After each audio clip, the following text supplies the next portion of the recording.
Well, welcome to another episode, Pound for Pound Boxing Report, episode 308. I am your host, Michael. If you're checking us out live on YouTube, my sincerest apologies for starting things late. Had a lot of things to do beforehand. Um, and yeah, and unfortunately, we're starting nearly an hour later than our usually scheduled time. Joining me this evening, Gail from Communities Digital News, uh, friend and fan of Pound for Pound Boxing Report, Lisa, Daniel from the Inscriber. What's going on, ladies and gents? Hey, we are worth the wait. We are worth the wait. That's right. Evening. Indeed. For those who are new to Pound for Pound Box Report, Pound for Pound Box Report live YouTube show, podcast, as well as blog discussing all things boxing. For the motto is when boxing is good, we'll talk about it. When it's bad, we will talk about it. Bottom line is, if it concerns the sweet science, it will get talked about. For the time being, if you want to find out all information regarding the show, the blog page is the place to go to, p4pboxreport.wordpress.com. That's the link. Check the top right of the blog page to find what to check out the links where to find us on all of our social media, um, Twitter, Facebook, the YouTube channel, where you can donate. We got a Cash Me a PayPal donation link. Where to check us out on all podcast platforms like Spotify, iTunes, Mixcloud. We're on just about every podcast platform that you can find. We're also on Anchor as well. Like I said, where you can donate, got a Cash Me a PayPal donation link. Let donation be the best nation. I don't care if it's $1, $5, $10, $2, whatever you have. And I'll again want to thank publicly here Lisa for the dono that she gave in a while back. All donations are accepted. Help the overall production of the show behind the scenes. And last but certainly not least, if you're interested in the fitness, particularly this time of year with the holiday season, we just came off of Thanksgiving. If you want to work out some of those Thanksgiving pounds from the turkey and dressing and cranberry sauce and whatnot, please check out the links to my online coaching page. I'm an online coach for beachbody.com. Currently, I am heading a group fitness challenge based on one of the newer programs on Beachbody On Demand, 10 rounds of boxing-based programs that provides a combination of cardio and fitness. Or if you're interested in just getting 2 weeks of workouts in for free, Beachbody On Demand offers a 2-week trial period for free that runs throughout the year. So if you're interested in any of the programs on Beachbody On Demand, like old school P90X, P90X2, Insanity and Silub, 10 rounds, 6 weeks of the work, bar blend, MFB, one of the newer workouts on their shift shops. Got programs that can cater to any of your goals, whether it's to put on muscle, to put on weight, cut fat, cardio, the works, if you will. So please check out my online coach on Beachbody online coaching page on the Pound for Pound Box Report blog page. And also, if you're checking us out live on YouTube, got all that information in the description below. Let's get things going here, since I said we were starting things really late. Look, we talked about this fight towards the end of last week's episode. Might as well begin the show talking about the quote-unquote exhibition between Mike Tyson and Roy Jones. They fought this past weekend in Cali. Look, a lot of hype going there, a lot of hype talk about the fight. I'll just simply ask you, Gail, the exhibition with the 8 full rounds, technical draw. You can see that coming, for as I'm concerned, because you knew if the fight was going distance, it was going to be a draw. Successful probably from a financial standpoint. Those two, Tyson is 54, Roy Jones is 51. And let's face it, they fought like 51 and 54, 54 and 51-year-olds. As Snoop Dogg said during the commentary, he was doing commentary for the fight. Along was Adesanya, the MMA champion. It looked like your dad and your uncle fighting in the backyard barbecue. Yeah, in my opinion, Roy, he fought to survive. Tyson does what Tyson does. A lot of chatter about the fight on social media during and after the fight. Your thoughts on what you saw, and do you consider this exhibition, this event, a success? Listen, as long as you came in with the right mindset, the right expectations, you were going to be satisfied. I talked about that before we went in.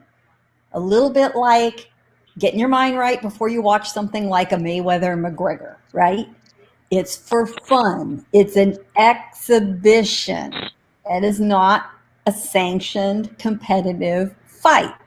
It was the whole dynamic, the whole spectacle, the amazement that we were watching Mike Tyson and Roy Jones Jr., two of the greatest performers in boxing, two of the greatest names of the last 20 years, actually in there, in shape, relatively speaking, and absolutely for their ages, in there moving around, throwing punches, doing the do with all of the graphics and staging and lead in and the commentators. You got to take the whole package together.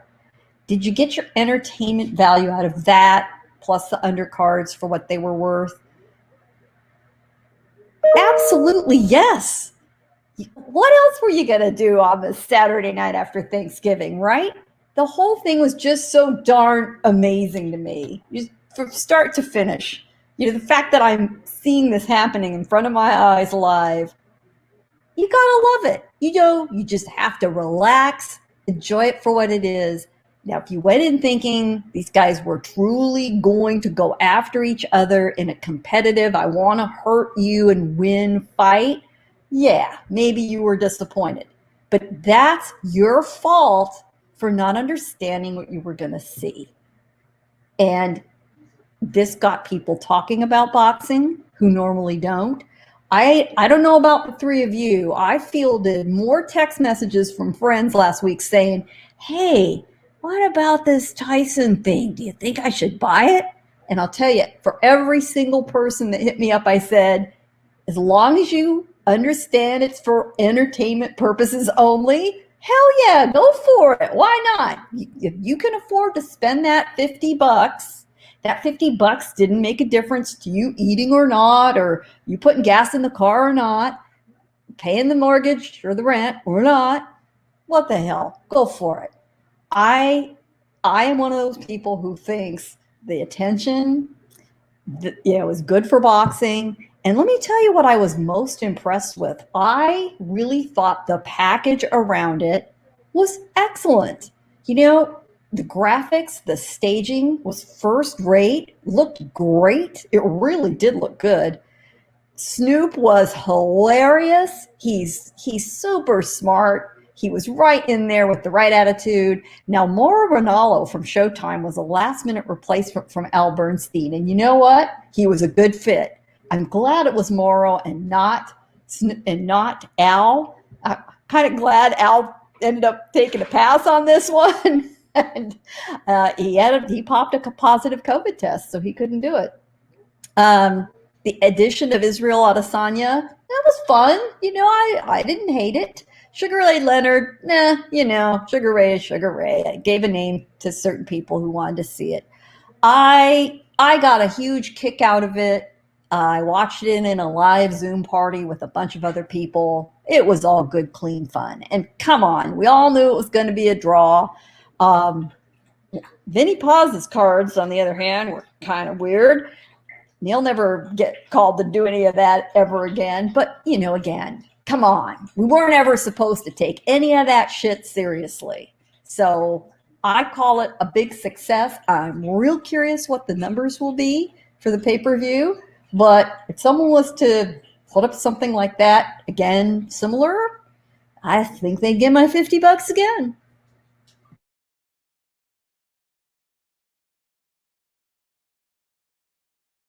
I'm sorry I was on mute. I'll go to you.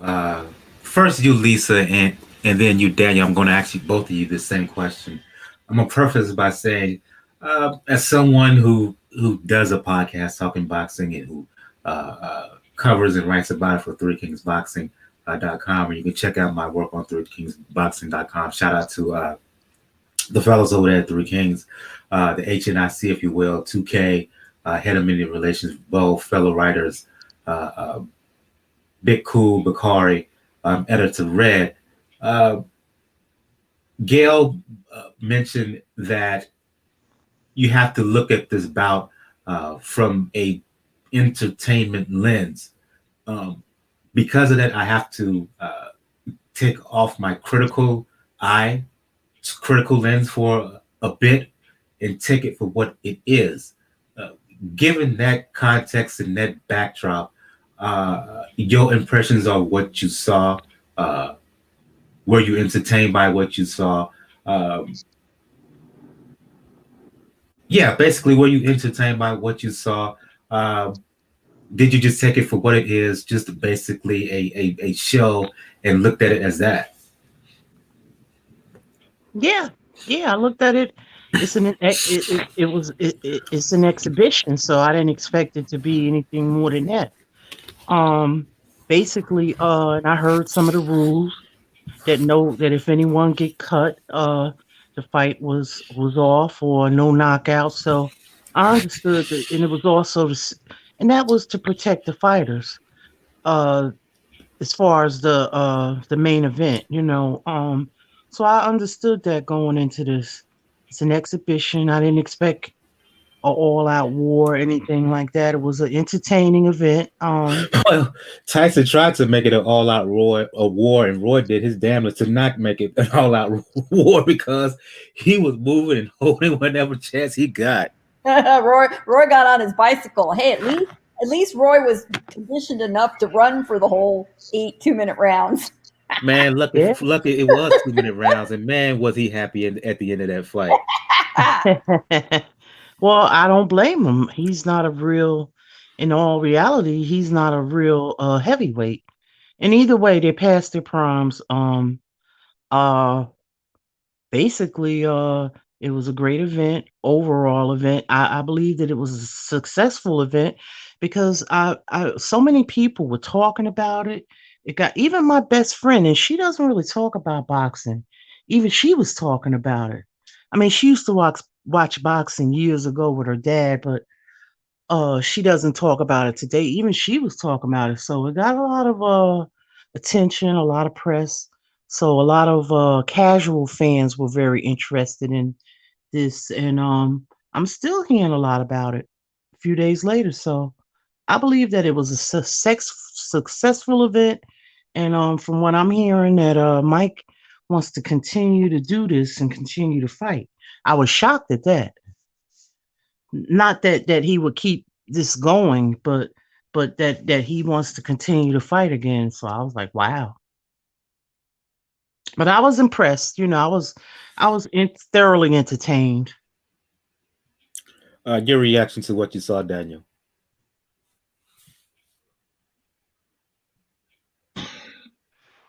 Ah, it yeah, it kind of Snoop kind of described it best. It was literally two old folks fighting at the barbecue. You know they were gonna get tired. You know they were gonna really hurt each other. Although, like remember, like in the day before, WBC said there will be knockouts because there's always the chance of Tyson going for Tyson. But it is what it was. It was a decent exhibition for what it was worth. Both guys didn't flat out embarrass themselves, which is a good thing. And at the end of the day, luckily, nobody got hurt. Because this was either going to be, like I said, two old guys just fighting like two old guys, or somebody put on Twitter, or Mike Tyson will we watching Mike Tyson commit a felony on pay-per-view. Luckily, there was the former. As an event, it was successful. The production value worked pretty well. And some of the the majority of the undercard served us up better by pointing to it. But it does bring up a stinging point to it, unfortunately, when it comes to what we need as far as bringing in more people into boxing, as far as casual fans. The fact remains that you still need a big enough name. that they recognize, like a Tyson, like a Mayweather, like a Pacquiao, unfortunately, to bring them back in, even if it's for something like this, an exhibition. And in the end of the day, I do feel kind of bad that it's taken this much, but taking that aside and just judging the event for what it was, it should work out. Because at the end of the day, it's about it. It was that card was about entertainment, and I completely agree with Gail. Ronaldo and Snoop were just flat out outstanding, and quite frankly, we should get Snoop on more fight cards just so we can hear him out, and maybe even some NBA games. Snoop is getting great reviews all around. You know, I think if you had to chalk up winners and losers overall, Snoop's at the top of the winners list. And we got to see him perform too. You know, I have to say, it was one of those few cards where we've seen musical entertainment between fights where I liked it. I enjoyed it. You know, it felt like 2010 a lot of the time. Well, Or 1990 a lot of the time. But other than that, it was good. It was good fun. And they were staged well. Some of the performances were really staged very nicely. Props to the crew doing all the stage work. If it was the folks at the Staples Center or whoever handled it, did a great job. A lot of the production crew hired to stage the fight itself were part of the old HBO boxing team. So there was some real expertise behind it from that point of view. Just a technical warning. I think folks are having issue. I can hear everybody, but I don't think everybody in here can hear one another. So it may be a little bit of pause while we doing it. Okay, Lisa can hear you. Can hear folks now. Snoop was, in terms of the entertainment quality before each fight, Snoop was good. That rapper before Snoop, I don't know who that was, but I do not want to hear him again because just no. Maybe because I'm old, but still, no, just no. And Snoop may have been the winner, but the loser, quote unquote, may have been Baldu Jack. I don't know why he was on that card, but the fact that he was on it, the only legitimate quote unquote fight, in my opinion, and no one's talking about him at all. There were 180,000 reasons why he was on that card. Yeah. But 180 grand to fight. And hey, I'm just saying, I would have thought Floyd would have got him more money than that because less than 200,000. When the YouTuber who we'll talk about in a bit got 600K. Yeah, but he sold more pay-per-views. That's why. Yeah. Everybody was buying that to see Badu Jack. Yeah, but still, Floyd, do better by your fighter. 180K. That's not enough in my opinion. And since we just mentioned the YouTuber, let's talk about it. The undercard bout between Logan Paul and Nate Robinson. The fact that is getting just as much talk as the main event itself.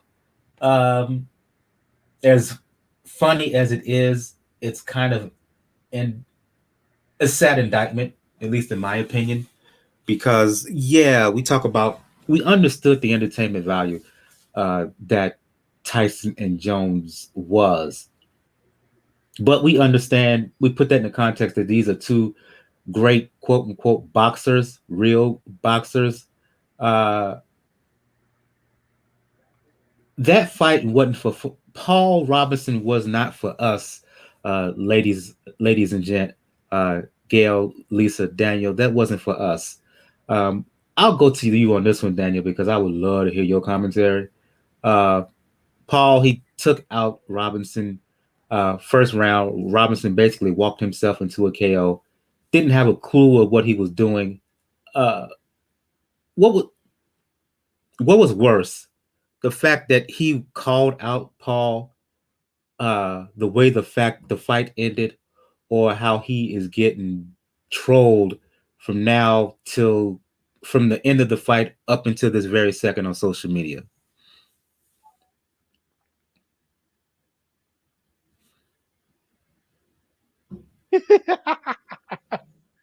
Oh, first of all, you kind of knew this was bound to happen the minute he decided to wear New York Knicks colors.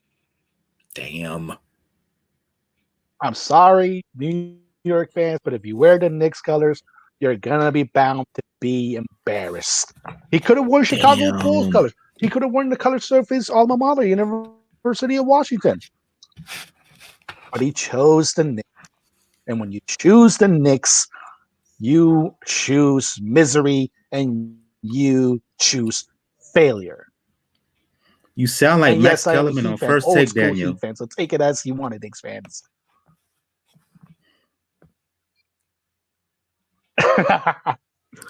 Yes, I didn't switch loyalties. My loyalty's been one up the whole time. Now, as far as the actual thing itself, okay. This is, I think, Paul's third fight under these circumstances, from what I understand. Because I think the first two fights were against KSI, another YouTuber. I think that was Logan. The thing whoever. about it is, yeah, this is the reason why everybody said it, including Snoop. Yeah, but well, Logan Paul deserves to get his ass beat because I think he's the one that filmed the Japanese suicide forest. But yeah, both of them are jerks, so I can understand either way, why leave that you aside. got them confused. This goes into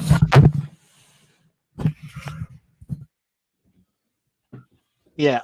Now, but this goes into that old saying.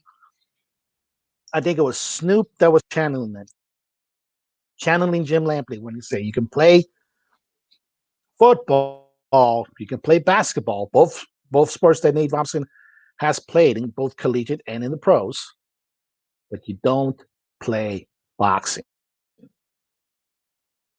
You just don't."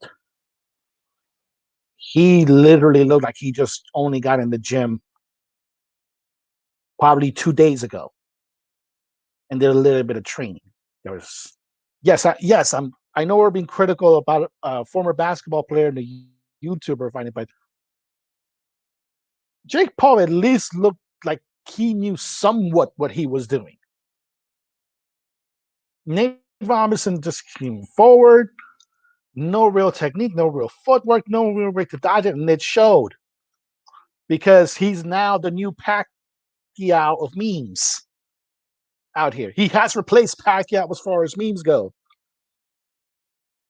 In case you don't know, check out hashtag Nate Robinson Challenge on Instagram, on Twitter. Rick Ross got involved.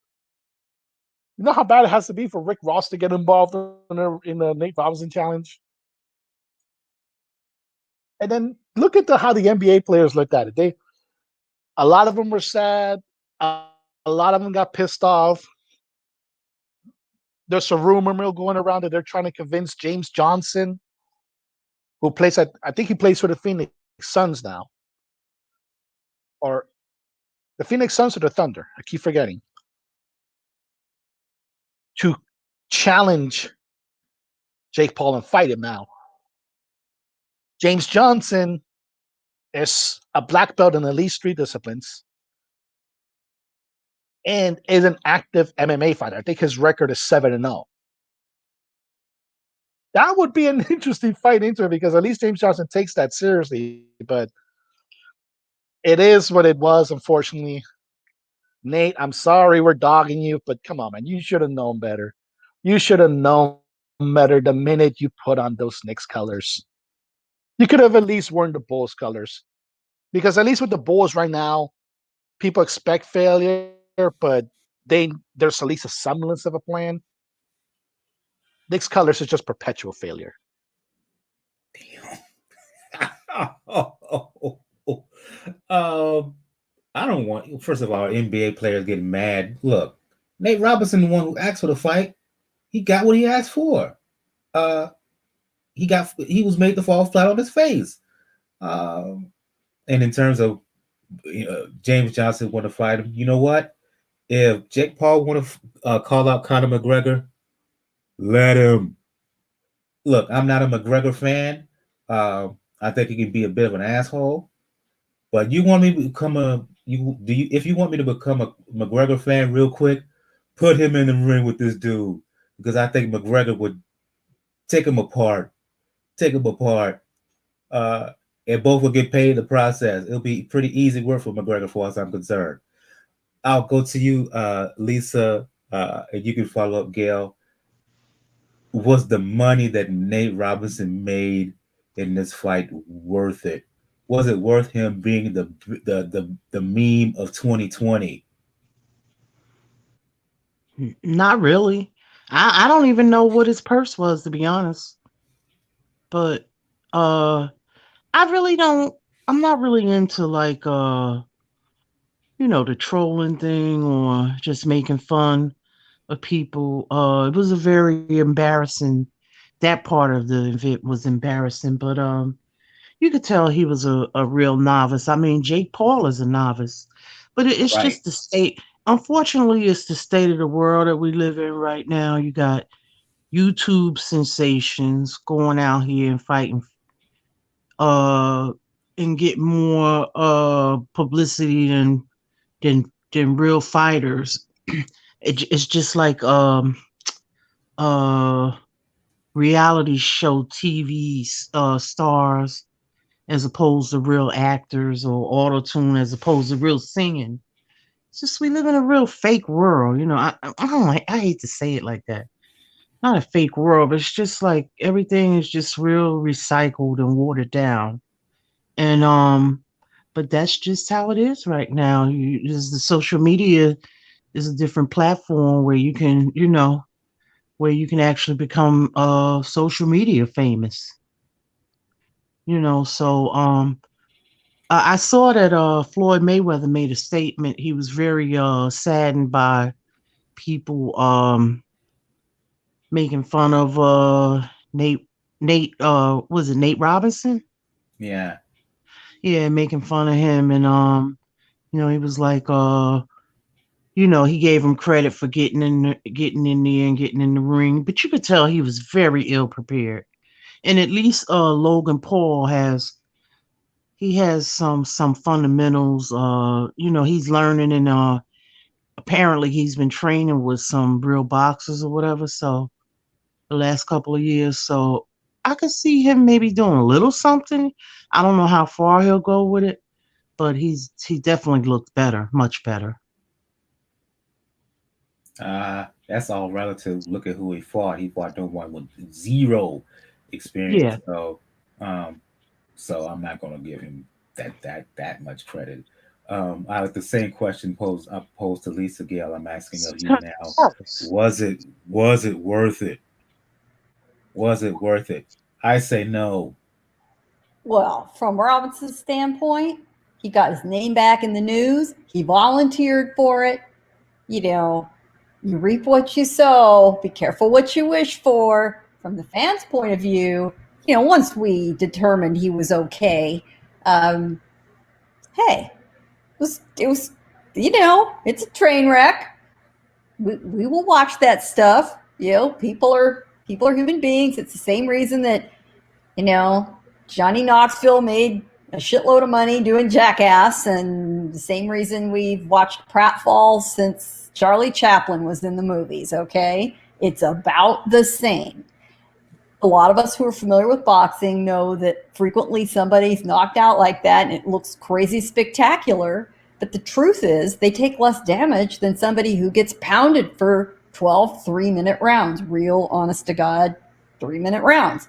So yeah, he got knocked out cold, but he struggled to get up, but he left the ring under his own power. He left the arena under his own power. He was fine. Got checked out. He appears to be fine. The only thing really hurt apparently is either his pride or if he's, enjoying the laugh with the rest of us, who knows? Just because purses are low doesn't mean that the participants don't get a cut of the take. And if they're the bigger names, it's likely that they hedged their bets with guys like Robinson and Jake Paul and said, listen, you're going to get X amount of dollars in your purse, but at the back end, you get X percent. So you work to sell the fight. And actually, that used to be extremely common decades ago with boxing promoters. You know, they didn't have guaranteeing purses and got paid whether they sat on their ass and didn't do any TV interviews and didn't try to sell the fight or not. It's been suggested that if Terrence Crawford and Errol Spence really want to make big money for their pay-per-view, that we should return to that model. And I would be all for it. Let those guys gamble on themselves and promote their fight. So it's very possible Nate Robinson got a whole lot more money than the commission, per sheet indicates. Yeah, who knows what the motivation for guys to do this stuff, though. I mean, who knows? But let me just say this. Pacquiao face down after Marquez hit him will never be replaced. Never. I mean, yeah, in terms of how much money, that's all relative. A lot of folks watch this fight, but that doesn't mean a lot of folks actually shell out the $50 to pay for the fight. So it all depends on what the numbers in terms of the pay-per-view and the advertising is going to be. It's going to come up, going to show. Excuse me. After the fight, okay, he may get a little markup from this Robinson, but at what point? At what cost? I mean, I just don't like it when folks get this kind of benefit from this kind of a embarrassing way, which especially when you knew this fight was a farce to begin with. This was a sideshow, nothing real about it from both guys, as far as I'm concerned, and for them to benefit like this, when, as Lisa pointed out earlier, that there are other fighters who put foot to pavement, who put in the real work, don't get nearly the kind of attention or money. I'm not a fan of it. I just have to say it. I'm not a fan of it. Couple of comment here that I want to put up in the chat from the YouTube. MG is here saying, watching the event made me realize how old I am because I didn't know any of the rappers besides Snoop. I wish they would have included artists from the 80s and 90s. You're talking about rappers from hip hop golden age. I agree, sir. I agree. Come on, you guys don't know who DaBaby is, who YG is. Even I know who DaBaby is, but the problem is DaBaby is actually a good rapper. That dude wasn't. Yeah. Wait a minute. Montana. Wasn't that French Montana? Really? I think I thought somebody told me that was French Montana. To your point, Michael, I understand people being irritated that serious athletes aren't getting this kind of attention that these crazy guys got this weekend. But you know what?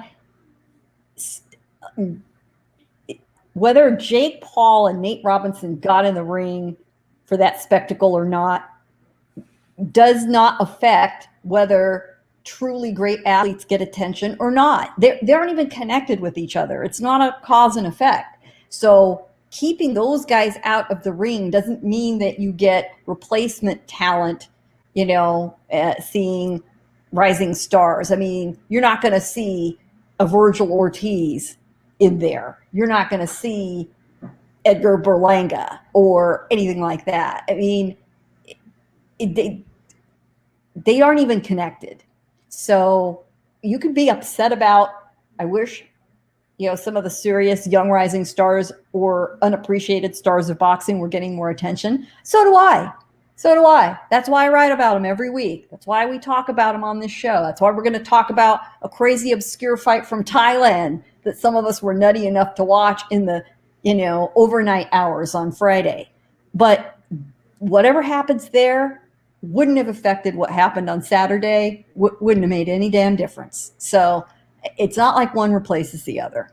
And in my opinion, that shit's going to happen anyway, and it's going to happen anyway if there's money involved. then if it gets people talking about boxing, I'm okay with it. I really am. If the problem is, I don't think that kind of fight will. Um, I just don't. Um, Mainstream sports fans are, short attention span in that sense. They watched it to see him. They didn't necessarily watch it to see boxing, and that's where my problem lies. Let's move on to some other fights here, and I'll go to you, Lisa. Earlier, I asked you about Robinson. Was it worth it? Him getting his face, whether it was worth him getting knocked out face first. I want to go to Florida here. Uh, the Zon card, Seminole Hard Rock Hotel and Casino in Hollywood, Florida, to be specific. Former middleweight champion Daniel Jacobs making his return to the ring, his first fight in nearly a year. He fought Gabriel Rosado. He won by split decision, 15-13 on two of the scorecards in his favor, 15-13 on the third scorecard to Rosado. And Jacobs won, Lisa, but his performance left a lot to be desired. And I'm watching this fight, and I'm just watching Jacobs just ho hum, was meh from opening bell. What was that from him? What was that? I don't know. I watched the fight. And it was on Friday night, right? Right. I watched it, and I was. What I will say was I was impressed with his defense. However, he didn't let his hands go. Neither one of them really let their hands go, but I have to say that Gabe Rosado pressed the fight. He was more of the aggressor.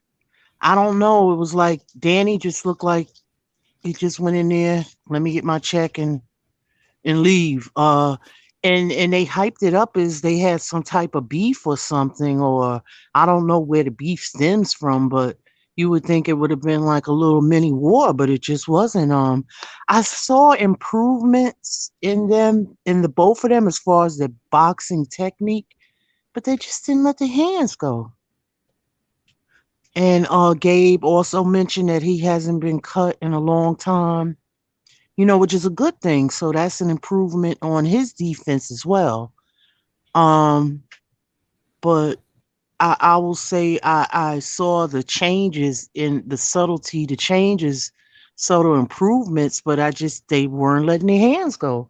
Were they afraid of each other, or not afraid of each other, but were they afraid to let their hands go? It was kind of like really an abysmal performance. I don't. That's what I don't know. It was just weird.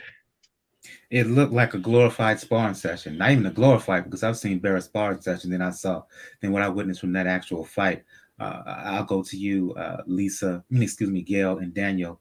Again, I'm scratching my head at Jacob specifically. No inspiration, as Lisa said. He didn't let his hands go at all. No energy. No. He didn't have the pepper. All night long, and kudos to Rosado. He didn't get cut.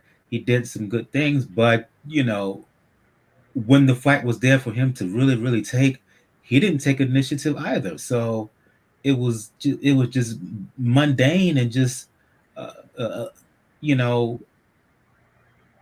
borderline boring.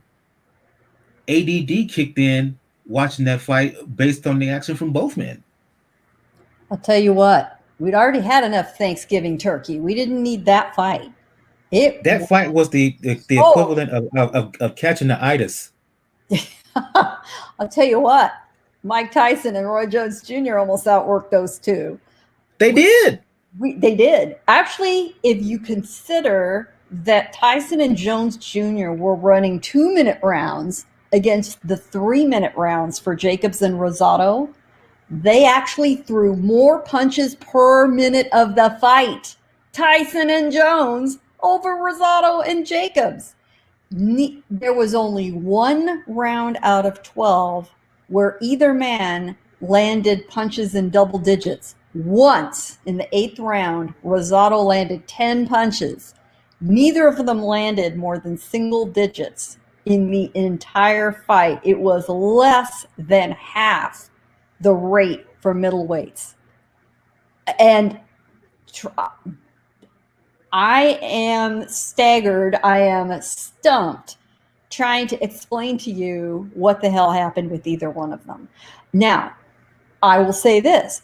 Rosado was the surprise because we don't expect him to box. We don't expect him to put on, for him, a skills performance. So for him, it really was not a bad fight. And from a tactical perspective, you know, especially because he's training with Freddie Roach, who's so well known for training offense-minded fighters, it was a very smart fight.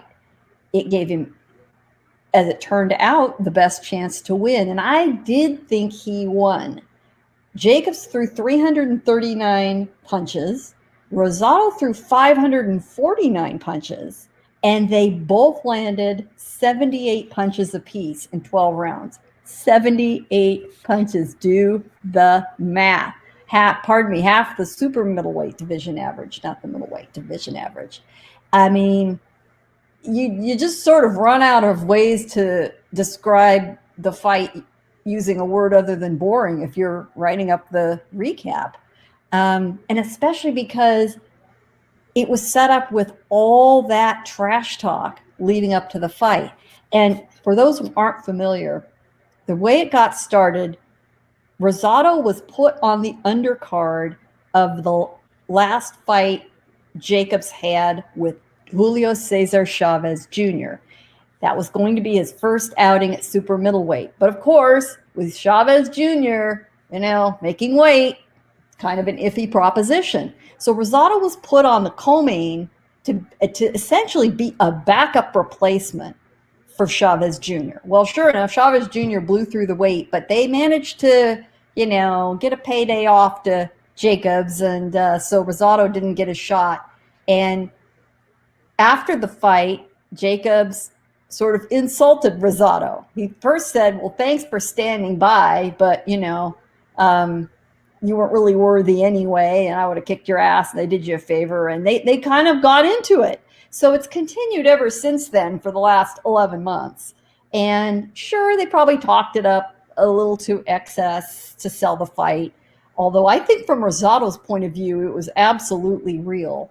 Jacobs, it's not necessarily his personality style, but he's a smart guy. He knows what it takes to sell a fight. But it didn't pay off. So they were damned by higher expectations than we got versus my lowered expectations for Tyson and Jones, where it was just fine. And truly, though, Rosado won the fight. There was an unfortunate mistake by ring announcer Jeremiah Gallegos, who has apologized over and over in announcing the result. It was 115, 113 cards, 2 for the winner, 1 for the loser in a split decision. And he initially said from Philadelphia, which of course is Rosado. His fault. Yeah. And what a mess. What a mess. And Rosado really did deserve to win that fight. He did outbox him. He fought behind what was a truly very good jab, surprisingly. He made Jacobs miss a lot of shots. And he should have had his hand raised. He said that part of the reason he trash talked Jacobs was to get him to be too emotional, knowing that his plan going in was to fight a disciplined fight. And he did. So, where it goes from here, I don't know. Rosado is a very sturdy opponent. He puts an honest effort in. I do think he'll get more work. Freddie Roach doesn't have an overloaded stable these days, and Freddie himself gets a lot of respect. So he makes a good opponent for a lot of guys in the super middleweight division. And, there's life left in him yet. As for Jacobs, boy, he needs to go back to the drawing board. Now, he kind of made excuses about not being able to get in the gyms and train, and you can't be doing that. There are plenty of guys that have managed to make it through the pandemic just fine. So I'm not really interested in hearing any of that. Yeah, he's Right. coming off as a bit of a diva right now. Right. Right, and that's not like him at all. Yeah, I'm not sure what's happening there. And if he's talking about moving on to fight for a world title against who? Against Plant, against the winner of Smith and Canelo, even fighting Daniel's favorite fighter, Billy Joe. We'll talk about him later. That performance, that's not going to cut it. That's not going to leave a favorable impression on the minds of folks who are watching the sport. And he got to do better than that, because I don't. Again, I'll keep asking, what entirely was that? It was head scratching. It was confusing. For the two guys who was talking so much trash, as Lisa said going in, they both ended up selling wolf tickets, because that was boring. That was the equivalent of popping a bunch of no-nos. Well, not popping a bunch of no-nos, but again, equivalent of the itis after a Thanksgiving meal. So yeah, that was do better, particularly on the part of Jacobs. Let's move on. Going to go to Thailand here, and to the smaller weight divisions, specifically strawweight. I'll go to you, Gail. I don't know if you. I don't think we was talking about the fight before. We kicked things off live, and Lisa said she didn't she missed the fight. Excuse me. I don't know if you saw it, Daniel, but you talk about Miniosin, who one Hein Miniosin, long reigning WBC champion at 105 pounds. To the surprise of many, and he lost. He lost this last week on Friday in his home country of Thailand. Fought countryman by the name of, if I can pronounce this name right, Pradapsi, Panya Pradapsi, over in Thailand, Sawan, Thailand. And I'll go to you, Gail. It was a lot of controversy, a lot of talk surrounding Miniotin coming in. For those who do not know, I wrote about this, wrote a recap of this fight on 3kingsboxing.com. You can check it out there on the archives. Miniotin, for those who do not know, he retired earlier this year, citing basically burnout and the accumulation of punishment from a long career. He retired in June. I want to say June the 21st. The following day, he announced that he had an about face and decided to carry on. At that time, there was a lot of discussion about him deciding to return based on pressure from his promoters and from his management. There was talk about Miniotin dealing with eye injury, injured nose, and he had this fight, right? And I'm not going to say outright shenanigans. I'm not going to say outright conspiracy theory. But as I said in my write up for 3kingsboxing.com, Pradapsri got the decision, but I think Miniotin did enough to earn the verdict. Right? I had it 8-4 in rounds. I was set aback by the fact that the WBC exacted their option of not just having open scoring, but making that open scoring public, right? And first 4 rounds, okay, they had it in the favor of the champion on 2 of the 3 judges' scorecard. this is where my problem lied, Gail. I thought Minneoton won the middle rounds clearly, rounds 5 through 8, right? And yet, when the scores were announced after the 8 rounds, Minneoton was still behind. To me, my eyebrows raised, and I was like, okay, maybe something's in. I thought Minneoton won by such a significant margin over the second half of the fight that he deserved it. There was a sentiment going across on boxing Twitter for those who watched the fight, who stayed up, late night, early in the morning, depending on what part of the country you're from. Um, I believe you saw the fight live as well, Gail. Your thoughts on the fight? Um, do you agree that the wrong man got the verdict? And would I be out of bounds in thinking that because of all the talk coming in surrounding Manjothin, um, pressure supposedly to fight on, that something may have been up behind the scenes? I don't think so. It was. I agree with you that I thought Minneoton did enough to win, but it was a very close fight. I would have, 7-5 either way. Would not. It was one of those where I disagree with the outcome, but not a robbery, which is a very thin line in boxing. It was just the shock of seeing him lose for the first time in 55 fights. He was 54-0. And of course, he's virtually an unknown to all but the hardcore boxing fans, especially in North America. But the reason he was on the consciousness of anyone at all is because there were sort of these inevitable comparisons to Floyd Mayweather, right? So recently, Oscar De La Hoya and Golden Boy had signed Minneoton, which you have to know it just had to be trolling Floyd. I mean, that's Oscar trolling Floyd all over the place. Go on.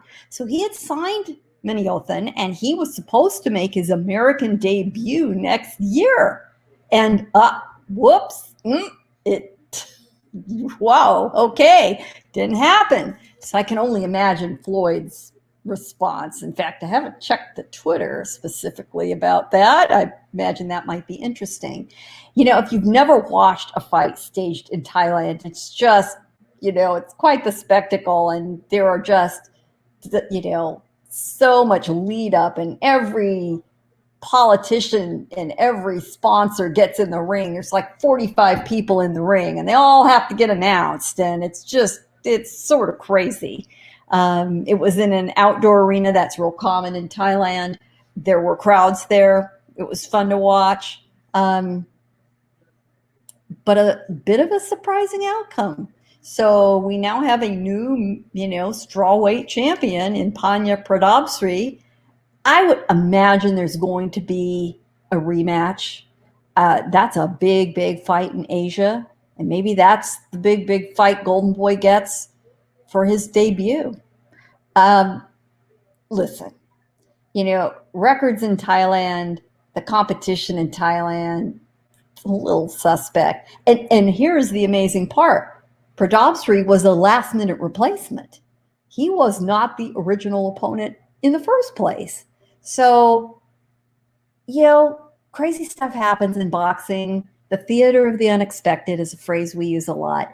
And, this is a fight that shows that.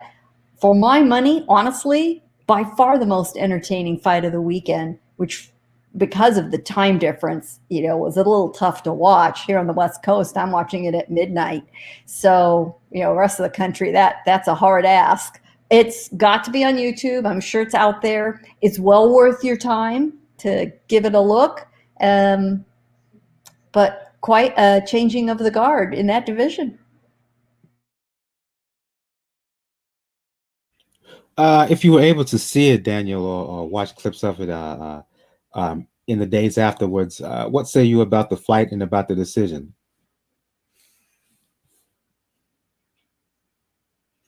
Unfortunately, yeah, I did miss this fight. Unfortunately, had a lot of things unfortunately happened this weekend that I unfortunately missed it. But I did hear some of the roundabout about it. As far as the record, people blasted on it. So I have to watch it because if there's some shenanigans going on, you can always expect the WBC to be involved. Right. Again, I just found it a little bit odd that they usually have the option of having not just open scoring, but announcing the scores um, during the fight, and they decided to do that at this fight. Maybe it's just a maybe just me being a little extra conspiratorial. Though you didn't watch the fight, Lisa, you do have a reaction to Minneotan losing.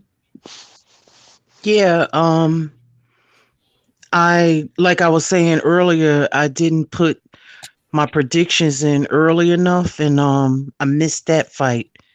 And when I saw some people had made videos that he had lost, I was like, wow. I felt kind of sad, to get all the way up to 54-1, and then I mean 54-0 and going into your 55th fight. I'm like, wow. It's just crazy. I was actually shocked because I've heard so many people talk about him, and then I had did some film study on him. So, um, I was sorry to hear that he had lost, um, and it's a shame because like you said, he was Oscar signed him to Golden Boy, and he was going to make his American debut next year. So, I don't know. I have my conspiracy theories too, but who knows? I mean, it'll be interesting where he goes because his first loss, not just his first loss, but his first loss at age 35, given all the uproar and upheaval surrounding him heading into the fight. Will he decide to call it a day after announcing his retirement earlier this year, or will he decide to have it one more go? Rematch, which will probably, I wouldn't say to happen in the US, Gail, it'll happen in Thailand. That's just it just doesn't make any sense for that rematch to happen in over on this side of the country or the world, excuse me. Even though he does technically have a deal with Golden Boy. So we'll see where it goes from here. One more fight, and I'm going back to you on this one, Lisa.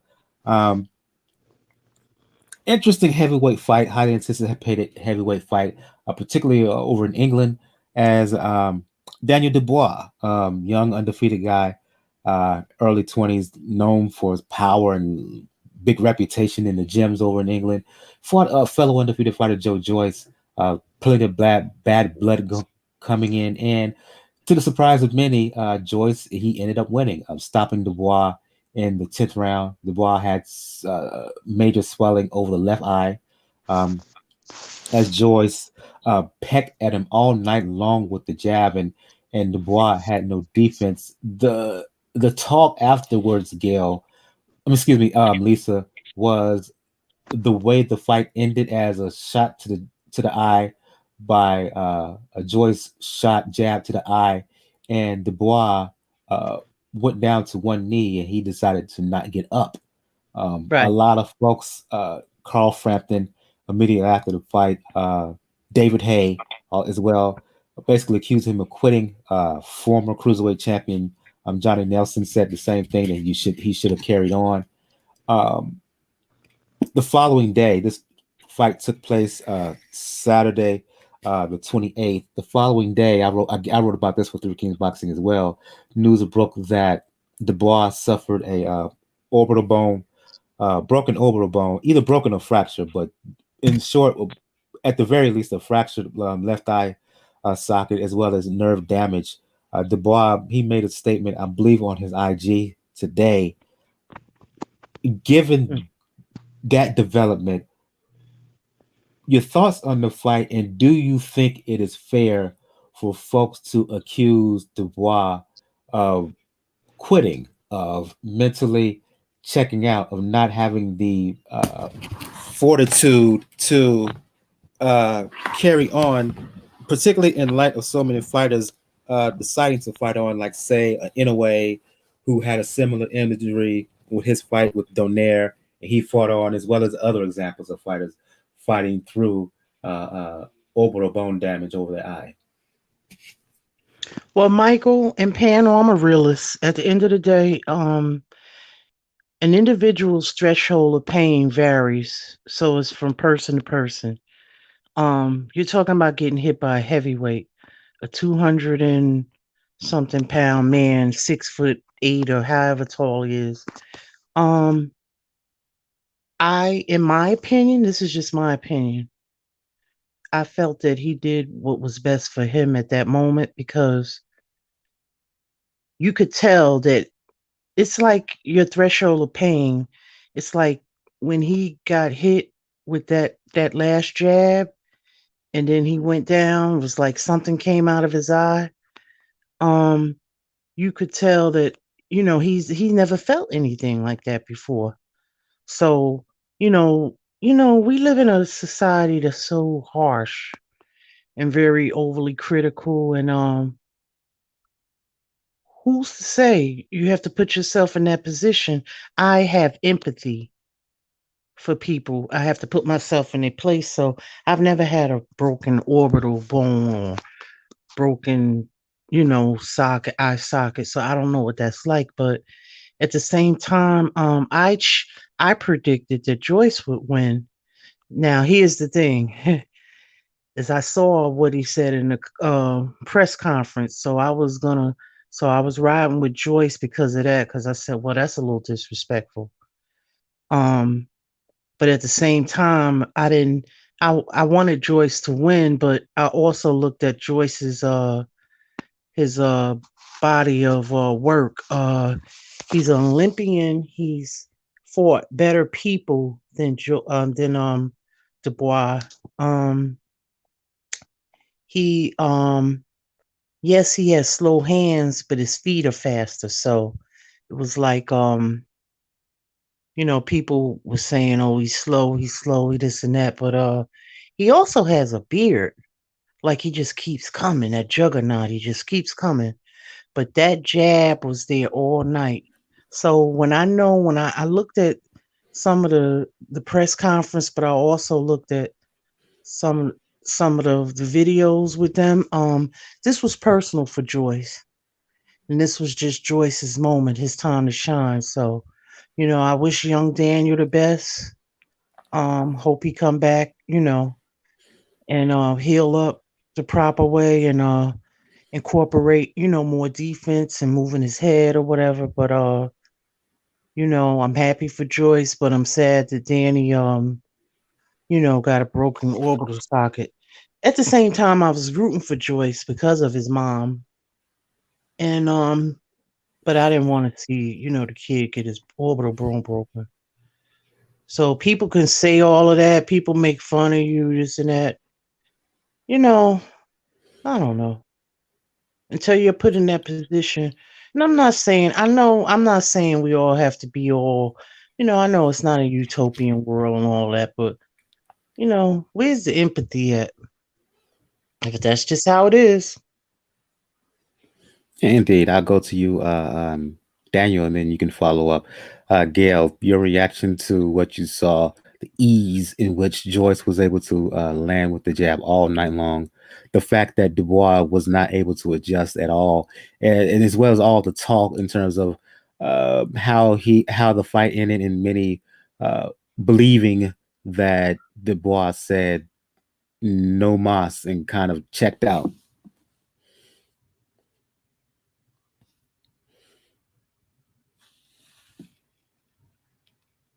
Well, first, I'll say that I did call this last week. I felt like I said something told me that Joyce was going to win this fight, even though like the money was on Dubois because of the power.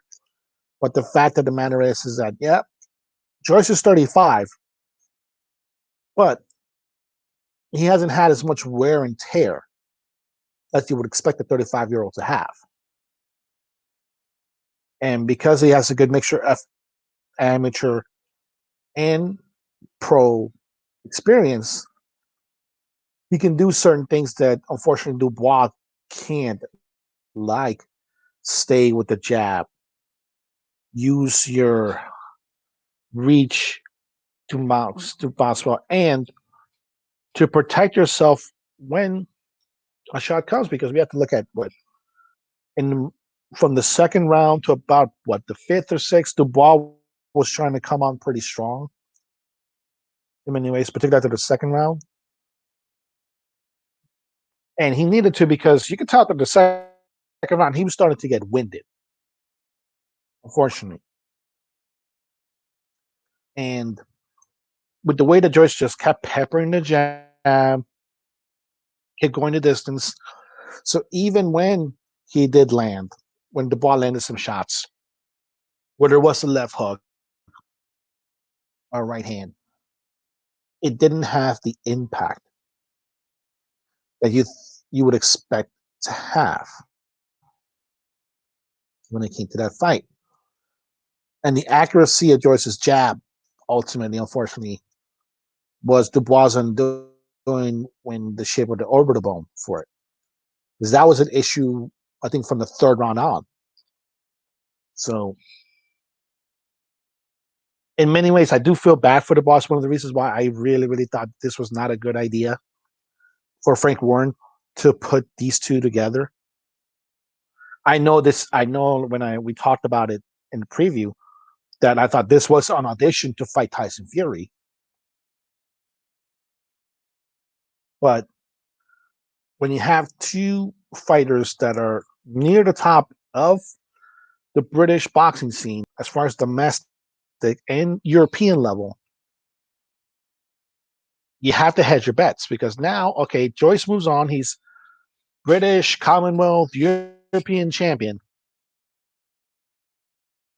But now Dubois, with both a broken orbital bone and nerve damage, is probably going to be out until at least more than likely 2022.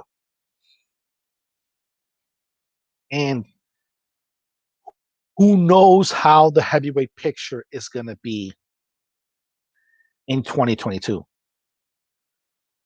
And if you lose that amount of time, and considering that more than likely Dubois is going to have at least 3 to 4 tune-up fights in order to get close to what people were expecting him to do, I do feel bad, but you got to hand it off to Joyce. He fought well, he maintained this game plan. And I know there's a sentiment out there that people still want to say that Dubois quit because he didn't get up after the 10 count. What did you expect him to do? Look at that eye. Look at how shut that eye is. We've seen guys fight like that in orbit before and not be the same. Antonio Margarito,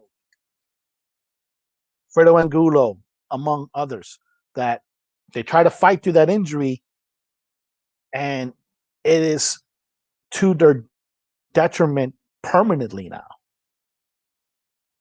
And you can't ask somebody like that, as young as Dubois, somebody who has as much of an upside still as Dubois, to risk that. So if people want to say that he quit, okay, yeah, he can quit, but he quit with his health in his mind. He didn't quit because he couldn't face Joe Joyce anymore. He quit because he knew if he tried to face Joe Joyce a little bit more, there's a good chance that he may not be able to fight again long term.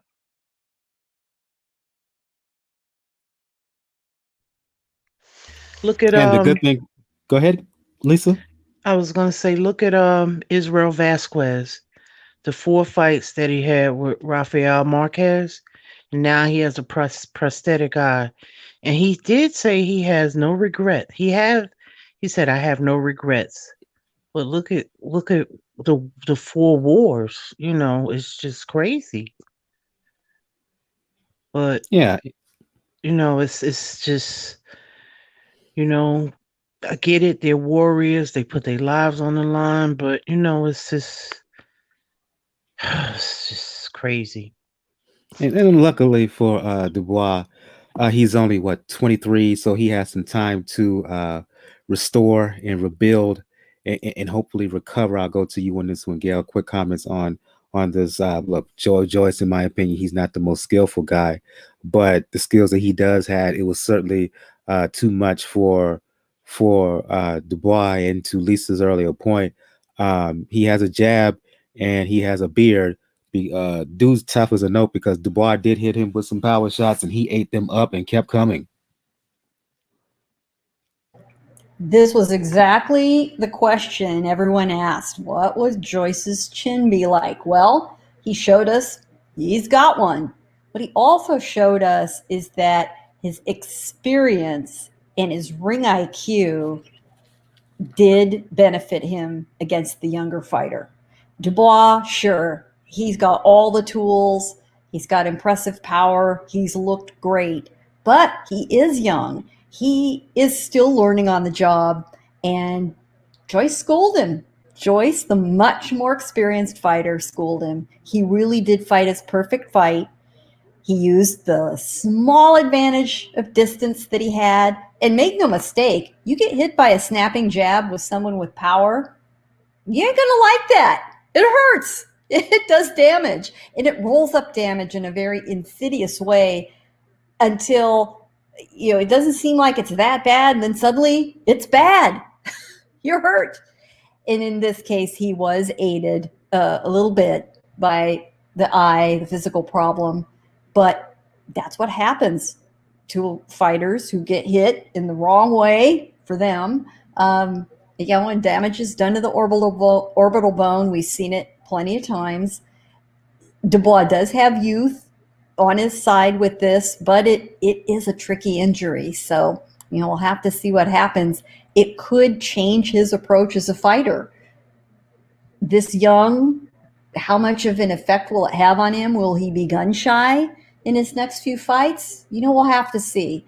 I hope not. I hope he's learned from it. A loss does not have to be devastating if you learn and you develop a new approach and new skills, improved skills from it. But, bravo to Joe Joyce. Most people wrote him off, and except for himself. And he bet on himself and he won. Good for him. Frank Warren was not real happy, but yeah, that's boxing.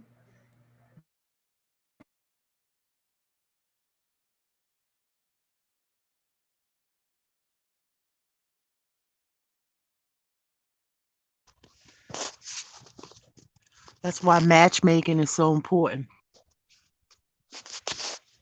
Yeah, it'll be interesting to see where Joyce goes from here. To Daniel's earlier point, puts him lining towards a title shot. Probably, maybe against Fury. It all just depends on how 2021 goes because the 2-fight deal that we all know is on the table. Should Joshua win against Pulev on the 12th, it looks like it could very well be 2 fights between him and Fury in 2021. So where Joyce goes, again, it's all to see, but really, really good win for him. Statement kind of win for him. One additional note at the end of the fight, and it was fairly. And he called out Usyk. And he trolled Usyk a little bit because if you recall, in the Usyk and Chisora fight, they had a little fun with each other in the lead up, and Usyk had developed this little thing with Chisora where he would say, Derek, and call on him. So Joyce says, Usyk, and that's gonna stick. Good for him. That was good fun. I can see those two picking up on it. Interesting matchup. I'm not quite sure it'll happen, but good for Joyce. Well, you never know. It all depends. Joshua could decide to vacate the WBO title, and if that's the case, you could very well see Joyce and Usyk fight for that vacant belt. Let's move on. I'm going to skip some news here because the fights have just happened, and two. More importantly, we began the show so late, live in terms of live YouTube audience. I'm going to skip the news segment here and go right into some previews. Let's start with Daniel and his favorite fighter, Billy Joe Saunders, or as you like to call him, Daniel.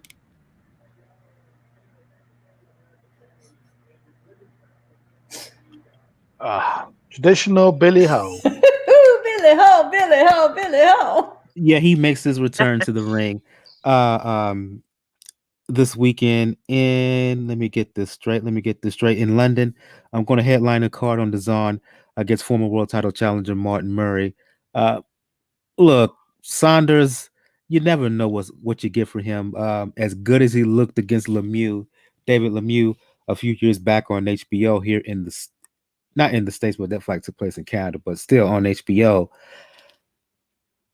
Billy Joe can just look just meh, if not outright trash.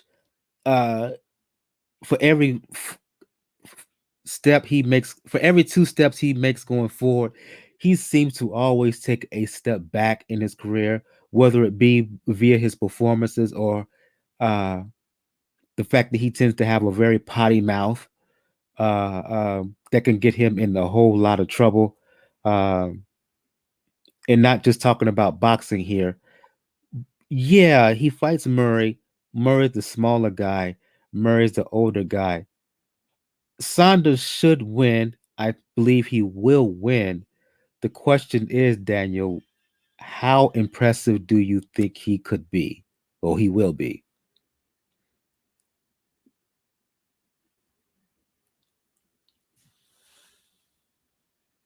Well, we have to mention that this is only Monday. So Billy Ho has at least 4 days to do his traditional Billy Ho fuck up and probably cause the fight to be canceled. That's how little I expect this fight to actually happen. He'll either miss weight by like probably 10 pounds, or something will be found in his system and suddenly the fight's in jeopardy. That's how little I expected this. But on the outside chance that he actually behaves like an actual professional, he should win against somebody like Martin Murray, who is more at this stage. Unfortunately, he is retired at least, I think, once or twice already. A man that he can fight and do well against, who is slower, who is very hard to adjust, but is a very tough out as far as like trying to get him out and knock him out. So he should win. That's a key word. He should win in a very, very interesting division now because I don't know. Is he still with Frank Warren, or is he now fully free? That part I don't know because but He's I'm over not on sure. he opened I'm not himself up for sure. Matchroom. different avenues With because Matchroom okay, now. He's okay, with so it's with Eddie now. Yeah. okay, so he's with Eddie. So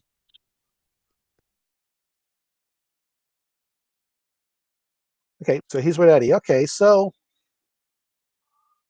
Eddie can do business with Al, and the one fight that I've wanted to see about him is that fight with him and Eubanks, that rematch. That can happen in 168. And like I said, Eddie and Al Heyman do break bread from time to time.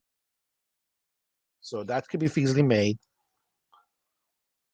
Callum can make it in if he beats Canelo. Obviously, the big fight is Canelo. And Caleb Plant is just out there as another fighter you can do it. Like I said, if you want Eddie Hearn and Al Heyman to break bread.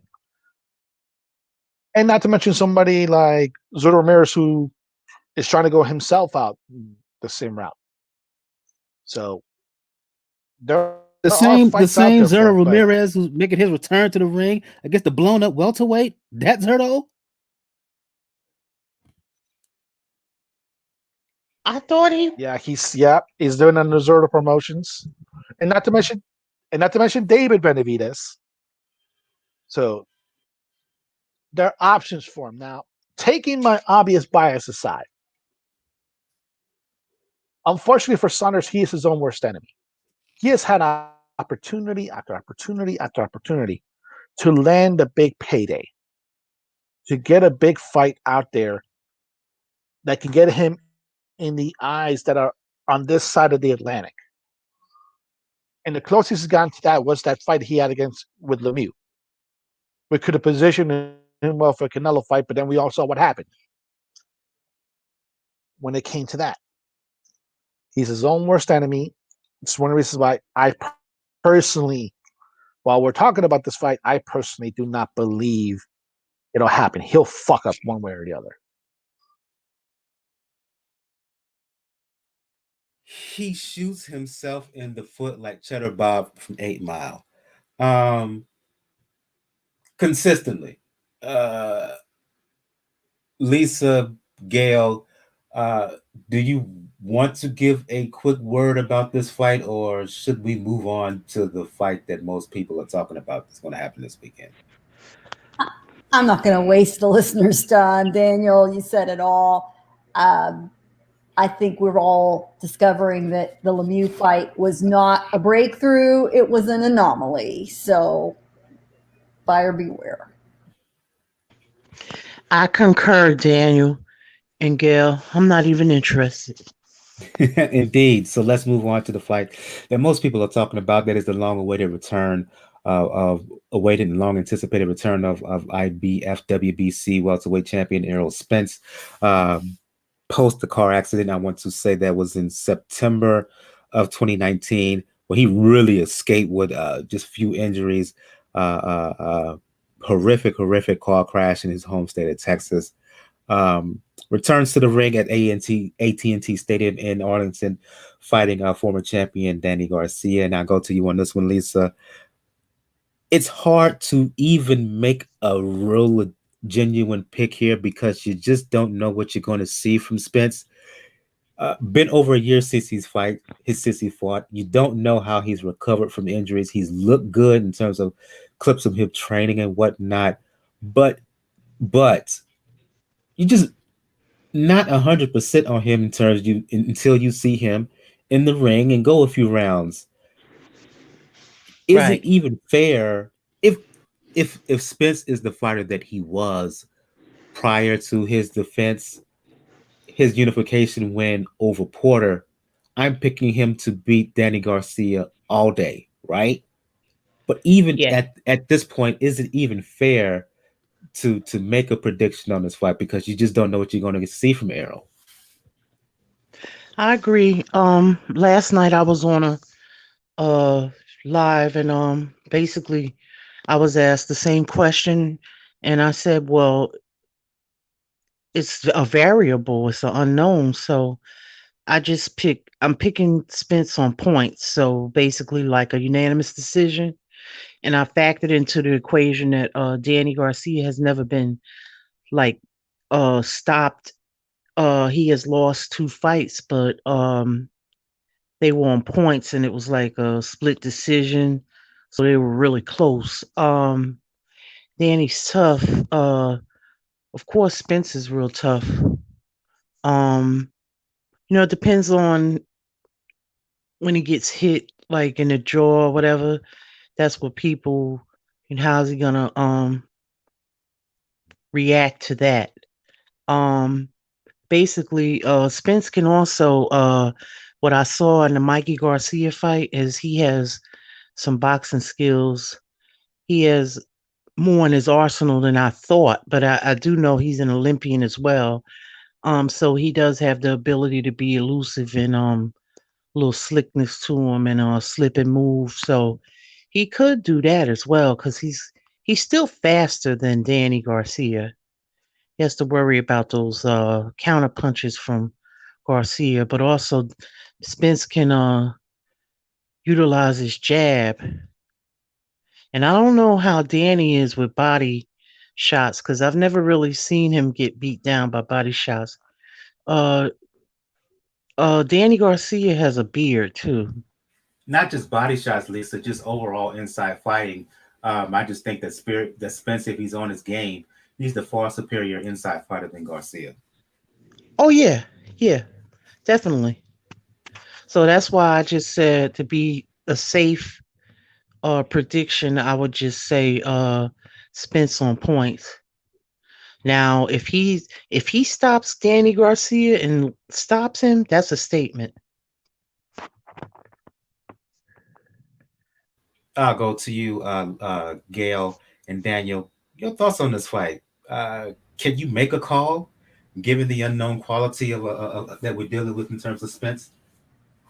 Sure, we can make a call. There are people who make calls on boxing with far less information than we've got right now. But the real question to answer is, about Spence. Of course, this fight is really about the old version of Errol Spence, the pre-accident version of Errol Spence, against the new version of Errol Spence. And are they the same fighter? So the fight is really between the two versions of himself. Garcia is in the ring because there has to be somebody else to provide the test between the two versions of Spence. And we don't know what we're going to get. Now, we've seen media workouts. They don't always show us a lot, but Spence looks to be in great condition physically. He claims he's unaffected. Fighters say a lot of things before fights. Danny Garcia is a good test, just dangerous enough without being a massive risk. So this is a fight based on a lot of fan curiosity. We don't really know what we're going to get. But let's assume the version we see is at least 90% of the pre-accident Spence. If that's the case, he should win the fight without question. Garcia is tough to stop, so I do think it'll be a distance fight. But all eyeballs are going to be on Errol Spence, very little on Garcia, which also, from Garcia's perspective, makes it a great risk for him because nobody's really placing huge expectations on him and nobody's really going to be looking at him. So there's very little pressure on him. Makes it for a really interesting fight. So I hope folks saved up a few bucks to check out the pay-per-view, and we'll see what happens. And this fight will answer a lot of questions about what's going to happen in the welterweight division moving forward into 2021. What say you, Daniel?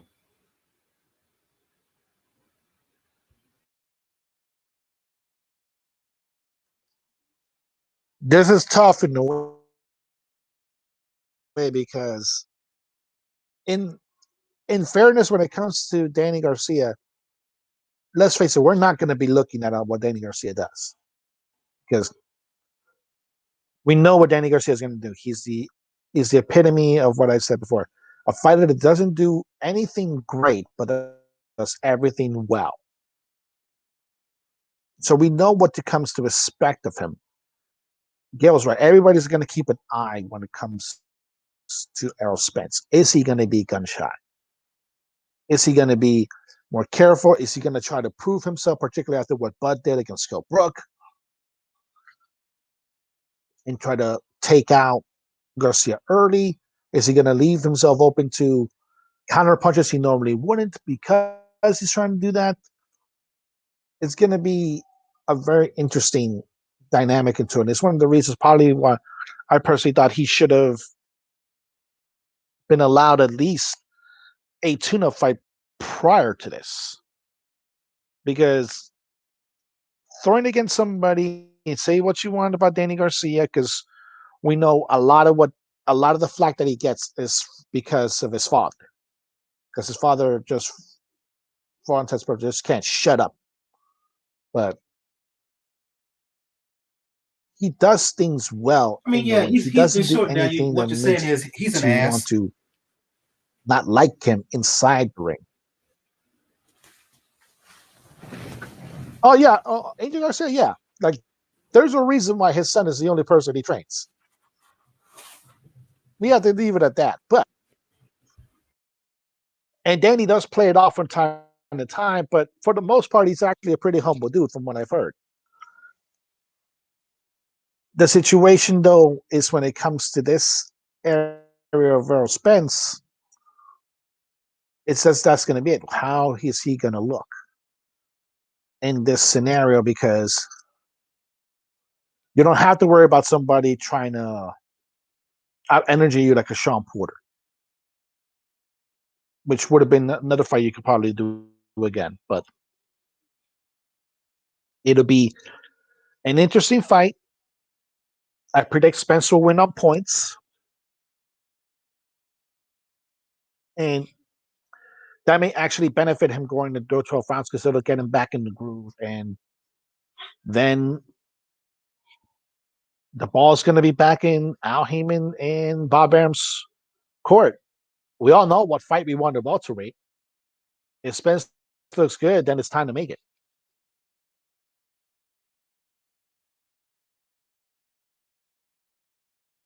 Yeah, absolutely. And as I said, if Spence is the fighter that he was, that we saw against Mikey Garcia, that we saw against Sean Porter, I'm going with him. The unknown quality is there, but I think that Spence is going to be reasonably okay. He's the taller fighter. He is the bigger fighter. He's the physically stronger fighter. He's longer, and his skill set is underrated. Um, Garcia Garcia is solid, and he's a pro's pro, but we all know his limitations. I think Lisa mentioned those. Um, he has a big left hook, but he doesn't move his feet. I think Spence is the better inside fighter too. I just think the overall skill set plus the size and the natural advantages in physical size and strength is going to be too much at the end of the day for a Garcia. My pick is Spence to win. Spence, I don't think he's going to knock Garcia out because Garcia is tough, um, but I think he will win by decision. I think we're going to end the show on that note. I want to thank Bronze Plumber. I want to thank MG is here for their commentary. For those who are checking us out live on YouTube, if you like what you've heard, please hit that like button. Make sure to subscribe to us as well. If you're checking us out on podcast formats like iTunes, Spotify, Google Podcast, and all other platforms that you hear, podcast platforms, Anchor as well, that carries pound for pound box report. Please make sure you subscribe there as well. If you're looking for us on iTunes, make sure you check out the Pound for Pound Box Report with the new logo, with the black backdrop, red and gold lettering with the gloves. That's the new logo. The old gray logo, that's old past episodes. The black in the with the black background in the red new updated logo. That's where you have all the new more current shows.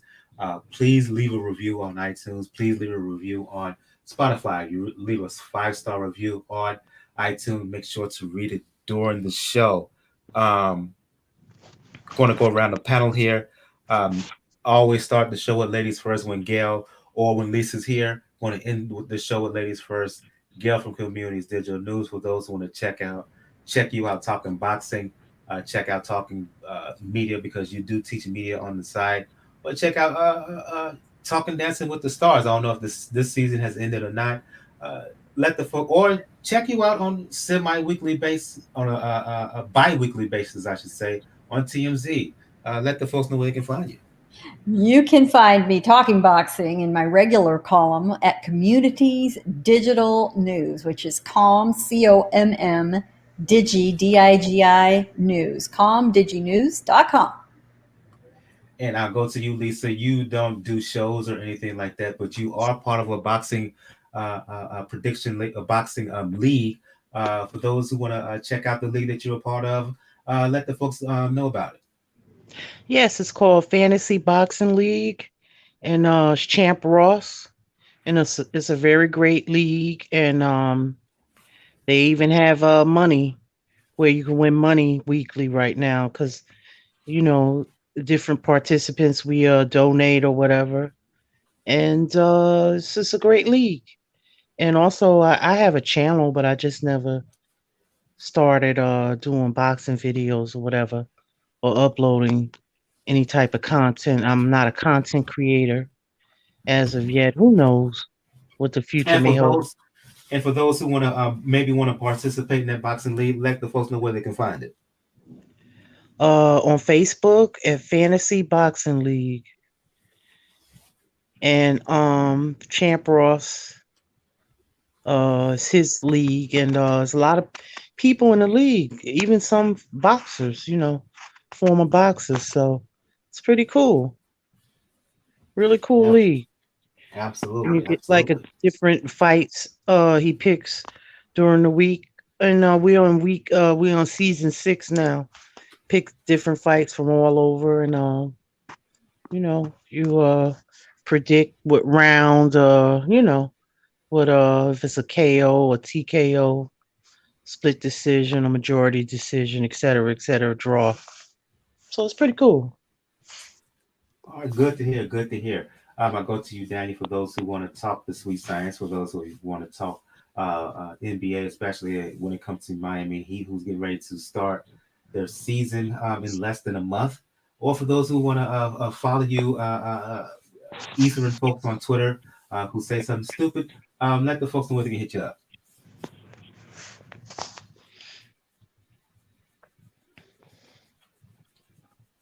You can find me on Twitter, Ruckus99, RAWKUZ99.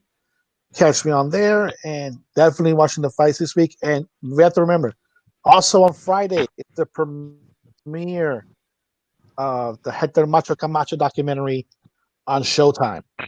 That's going to be a worthwhile see. Good looking out for mentioning that. I forgot to talk about it here on Pound Box Report. Maybe we'll do a show next week about that. For those who want to talk the sweet science, for those who want to talk music, fitness, you know what it is. With me on Twitter, Brother JR at Brother JR76. As I said to begin the show, if you want to check out where you can find Pound for Pound Box Report all over social media and whatnot, where podcast platforms are distributed, you can check all that information out on Pound for Pound Box Report Twitter page. If you're checking us out live on YouTube, just hit the description below. P4pboxreport.wordpress.com. That is the link of the blog page. Um, Top right of the blog page, you'll find all the information. That will find us all over social media, where to find us all platforms and whatnot, where you can contribute, where you can donate. And last but certainly not least, the link to my online fitness coaching page. Let's build together 10-round group fitness challenge is going on right now. It's going on right now. It ends in another week or so, and I'm gonna try to get Daniel on that challenge. I'm gonna keep on him until he starts to join because I really think that 10 rounds is right up his alley. Um, on the next episode, we will do a recap of his favorite fighter, Billy Ho, as he's fighting Macklin, as well as a recap of a full scale, in depth recap of Spence and Garcia, and we will do a preview of Anthony Joshua, his first time in the ring since his rematch win over John Ruiz. Oh, Andy Ruiz, excuse me. What I'm saying, John Ruiz. Damn, my bad on that. Andy Ruiz to recapture the WBA, WBO, IBF heavyweight titles. He's making a mandatory defense against Pulev on the undercard of that. Lawrence Okoli is fighting Glowacki for the vacant WBO cruiserweight title. The same night, Shakur Stevenson is going to be fighting. He's going to fight on ESPN against Toka Khan Clary, which I'll just admit right now, I have to be honest about it. That's a showcase about for Stevenson, and he should win and win easily. Um, Also over in New Zealand, all New Zealand matchup between Joseph Parker and Junior Fa, heavyweight showdown over in Auckland, New Zealand. That about that card, that fight, I should say, that's going to be aired live on DAZN, as is the Joshua Pulev bout, as well as Okoli Glowacki bout. So a lot of boxing is going on the weekend of the 12th. We will preview, plus a scoop full scale recap of Spence and Garcia for sure. So I want to once again thank MG. MG is here, the Bronze Plumber on YouTube. Thank you once again for checking us out on live on YouTube. For Gail, for Communities Digital News, for Lisa, for Daniel, the inscriber. This has been episode 308 of the Pound for Pound Box Report. My apologies once again for starting the show so late for the YouTube listeners. Episode 308, Pound for Pound Box Report. See you guys next time. Everyone have a good evening. Good night. Good night, everyone.